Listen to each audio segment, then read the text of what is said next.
जब gall stone के बारे में बात करते हैं तो बहुत बार ये भी बोला जाता है कि बैड ब्रेथ से उसको कनेक्ट किया जाता है। तो ऐसा भी कुछ होता है कि जिन लोगों को गॉल स्टोन है उनका ब्रेथ उसमें लाइक उनकी स्मेल या कुछ ऐसा बैड ब्रेथ की प्रॉब्लम उनको फेस करनी पड़ती हो? देखिए, अगर किसी को बैड ब्रेथ है, मतलब हुँ। पहले स्टोन हुआ फिर बैड ब्रेथ या बैड ब्रेथ या स्टोन, ये हुँ। तो कभी कोरिलेट करने की चीज़ नहीं होती। Okay. Common cause bad breath का पुअर ओरल हाइजीन ही है, अच्छा, मतलब गॉल स्टोन बहुत से कोई पुअर है। कनेक्शन नहीं है। हो सकता है अगर गॉल स्टोन की वजह से अगर डाइजेशन की प्रॉब्लम आपको बार-बार हो रही है, हुँ। बाइल सही से नहीं पहुँच पा रहा है, हुँ। ठीक है? जो स्टोर्ड बाइल है और आपने फैटी मील ले रखा है, डाइजेशन की प्रॉब्लम हुई, तो वो डाइजेशन प्रॉपर ना होने की वजह से जो लिपिड स्टोर ज़्यादा रह हुँ। रहा है आपके जीआई ट्रैक्ट में, तो फर्मेंट होके बैक्टीरियल ओवरग्रोथ होके कई बार हैलिटोसिस करा सकता है। ओके। बट हैलिटोसिस का major cause gall bladder stone नहीं हो सकता है। मतलब कभी-कभी कुछ हो सिचुएशंस सकता है, में पॉसिबल तो है। पॉसिबल है ओके। बिकॉज़ ऑफ इंडाइजेशन की प्रॉब्लम्स। क्योंकि सारी चीज़ें हमारे गट से कनेक्टेड है और यस। कहीं न कहीं गट हमारी बॉडी में हर एक जगह पर इफ़ेक्ट दिखाई देता है अपना। ऑल्सो हमारा सर गट स्टार्ट ही होता है इसोफेगस, यहाँ से यस। खाया हुँ। और फिर वो स्टमक, फिर इंटेस्टाइन जहाँ पे सारा खाना हमारा पड़ा हुआ है। तो आएगा बैड ब्रेथ, गैस बनेगा, आएगा। बिल्कुल। सर ऑल्सो बहुत सारे लोग ना डाइट्स अलग-अलग तरीके की फ़ॉलो करते हैं। पहले तो हमने नॉन-वेज और वेजिटेरियन डाइट की बात की थी। कीटो डाइट्स भी आजकल लोग बहुत फ़ॉलो करते हैं और इंटरमिटेंट फास्टिंग लोग करते हैं। तो ये जो स्टाइल्स हैं, इनका कुछ गॉल ब्लैडर स्टोन बनने में कुछ कंट्रीब्यूशन होता है या क्या कनेक्शन है? ये क्वेश्चन मैं थोड़ा और पहले एक्सपेक्ट कर रहा था क्योंकि ओके। आपके दर्शक सबसे पहले यही जानना चाहेंगे। अच्छा।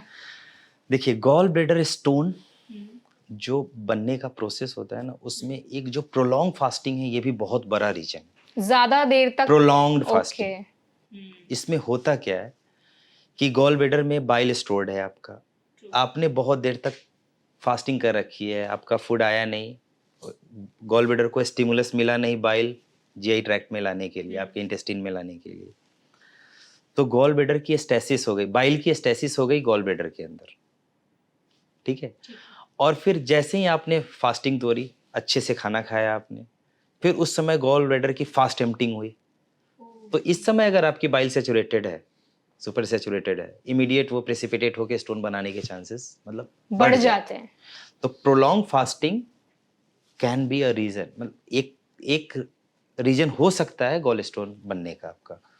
दूसरा कीटो डाइट की बात आपने करी, तो ओवरऑल अगर आपका एनर्जी इनटेक ज़्यादा है, कैलोरी आजकल आप देखते होंगे रेस्टोरेंट में जाते हैं ना, तो आपके मेन्यू के साइड में प्राइस ना लिख के कैलोरी ज़्यादा लिखा हुआ रहता है किसी हाँ, भी अच्छे में। बहुत ये कॉमन है। रिसेंट ट्रेंड है। हुँ। वो ये कहीं न कहीं अवेयरनेस लोगों में फैलाने की चीज़ है कि आप कार्बोहाइड्रेट ज़्यादा लो, प्रोटीन ज़्यादा लो, फैट ज़्यादा लो या कुछ भी लो, ये उतना मैटर करे ना करे जितना आपका कैलोरी इनटेक मैटर करता है। तो कैलोरी अगर आप बहुत ज़्यादा लोगे, उसकी उसका कंजप्शन हमारे बॉडी में नहीं होगा, तो ये सारी चीज़ें फाइनली स्टोर्ड ही होगी और ये कहीं न कहीं गॉलस्टोन में भी फॉर्मेशन में हेल्प करेगा।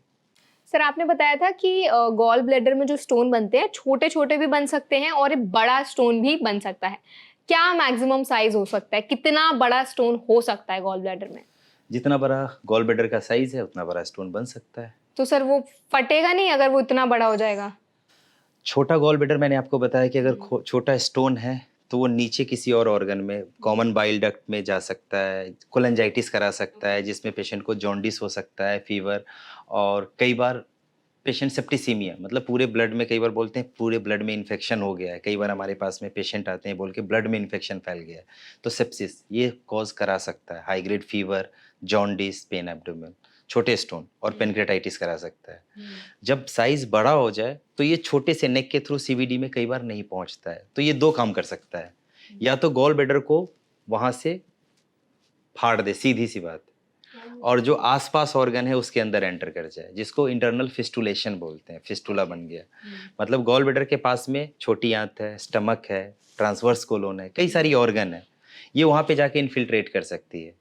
ये लीवर का ही सीबीडी में इन्फिल्ट्रेट कर सकता है और ये फिस्टुला बना सकता है, कनेक्शन बना सकता है। मतलब ये तो सीरियस है एक्चुअल यस, में। मतलब 4-5 सेंटीमीटर स्टोन मैंने ऑपरेट किए हैं, निकाला है, लेकिन वो कॉम्प्लिकेशन उसमें बहुत ज़्यादा हाई रहता है।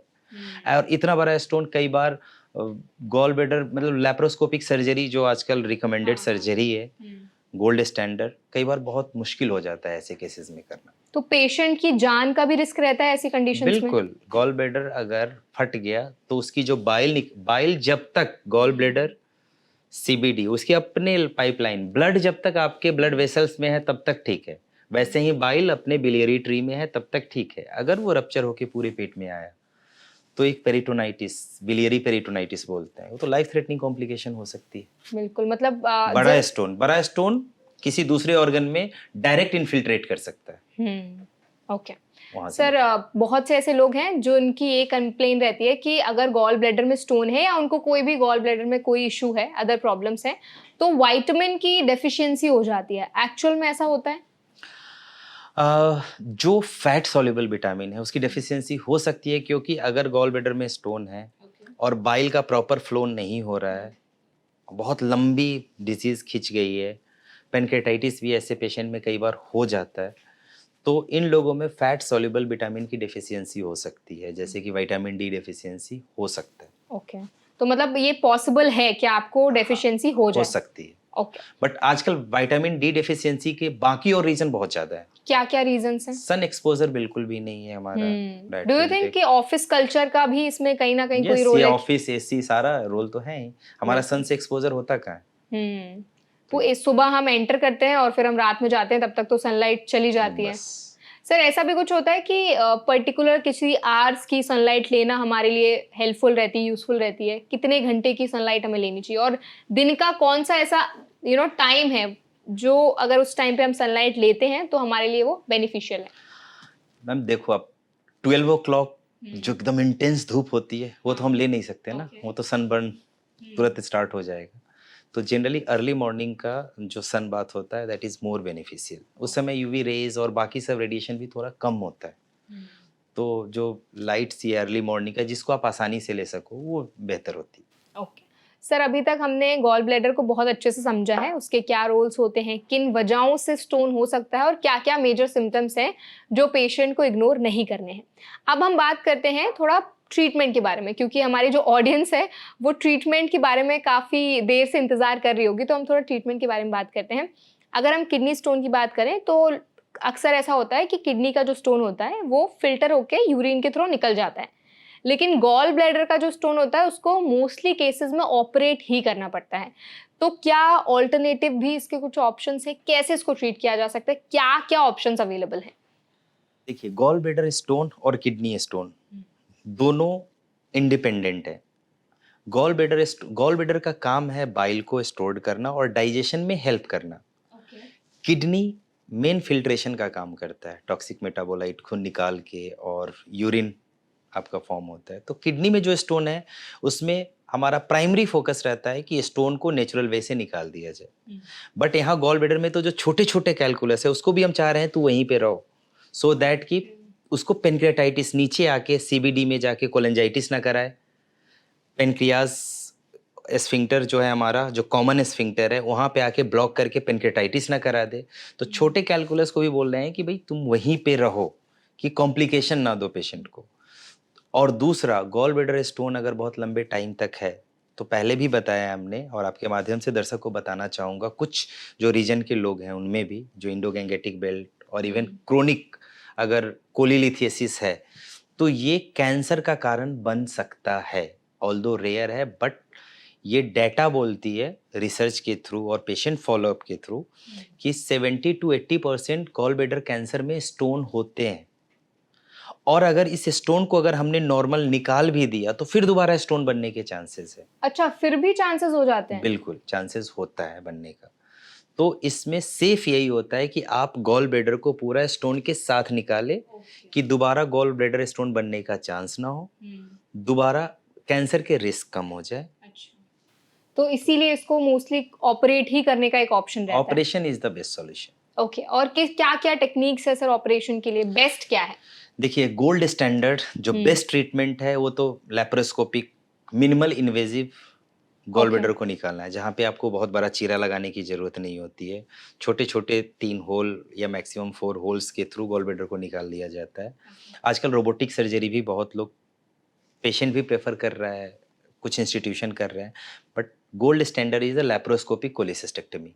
जिसमें कि एक दूरबीन के माध्यम से पेट के अंदर जाके और छोटे छोटे पिन होल करके गॉल ब्लैडर को हम वहां से डायसेक्ट करके और निकाल लेते हैं। वाओ। और 3 मंथ्स इसके 4 मंथ्स सर के बाद उसमें कहीं चीरा पता भी नहीं चलता कि कहाँ से हुआ है ऑपरेशन। इसके रिजल्ट्स बहुत अच्छे रहते होंगे। बिल्कुल, तभी इसको पेश- गोल्ड स्टैंडर्ड सर्जरी बोली गई है। ओके। और पेशेंट्स को क्या कुछ कॉम्प्लिकेशंस होती हैं आफ्टर सर्जरी, क्योंकि गॉल ब्लैडर तो बॉडी से बाहर निकल गया, अभी जो बाकी जो फंक्शन हो रहा था बॉडी में वो फिर कैसे बैलेंस होता है? देखिए, इनिशियल फेज में कुछ पेशेंट्स में कुछ में डाइजेशन का एडजस्टमेंट की प्रॉब्लम होती है। ओवर द टाइम जाके फिर वो नॉर्मल हो जाती है। जैसे कि बिल्कुल स्टार्टिंग के सेशन में आपने हमसे पूछा था कि कुछ तो ऐसे एनिमल्स हैं जिनके गॉल ब्लैडर होते ही नहीं। ऐसे केसेस में जैसे हमने गॉल ब्लैडर जब निकाल दिया तो इस केस में बाइल डायरेक्ट लीवर से निकल के और डाइजेस्टिव सिस्टम में कंटिन्यूअसली सिक्रीट हो रहा होता है, तो डाइजेशन में हेल्प कर रहा होता है। ओके।